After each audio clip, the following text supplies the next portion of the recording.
Vamos falar hoje de um dos capítulos mais sombrios e muitas vezes esquecidos da história, o primeiro genocídio do século XX.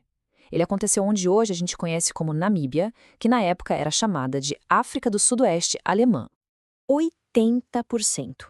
Guarde esse número. É a porcentagem da população hereiro que foi simplesmente exterminada entre 1904 e 1908. Para a gente entender como uma atrocidade desse tamanho pôde acontecer, a gente precisa voltar um pouquinho no tempo.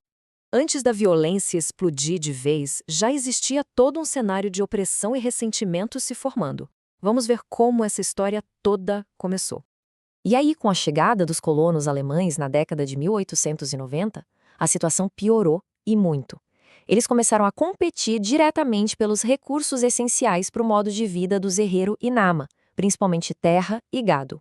A vida sob domínio alemão ficou insuportável. Foi criado um sistema baseado em ideias racistas que tirou direitos, terras e a dignidade desses povos. E eles se viram totalmente impotentes, vendo assassinatos e abusos acontecerem com total impunidade para os colonos. Bom, é claro que essas tensões crescentes chegaram num ponto de ebulição, né? A corda arrebentou, o que acabou levando a uma rebelião desesperada.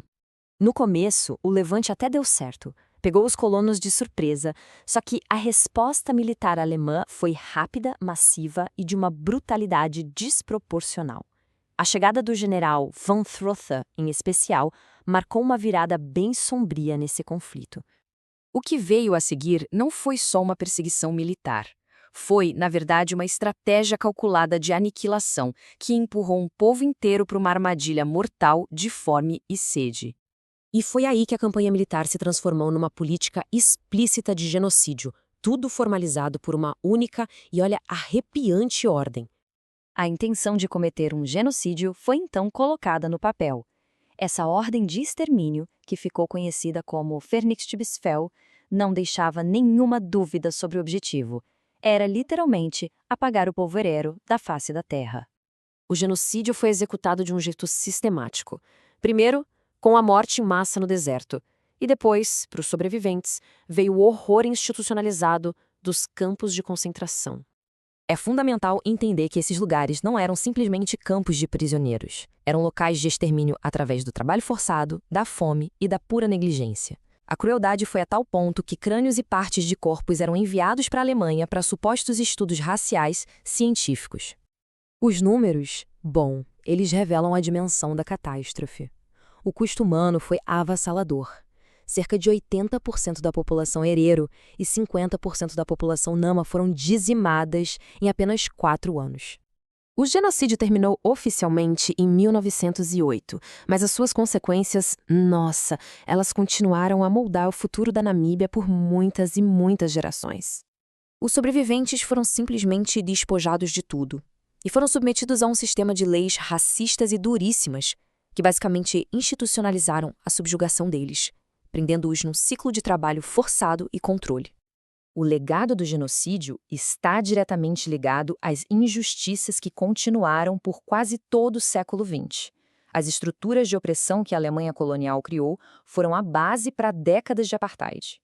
Mas essa história não terminou em 1908, não. Nos últimos anos, o passado meio que colidiu com o presente, porque os descendentes das vítimas começaram a exigir justiça. Levou mais de um século para a Alemanha reconhecer oficialmente o genocídio e começar a lidar com a sua responsabilidade histórica.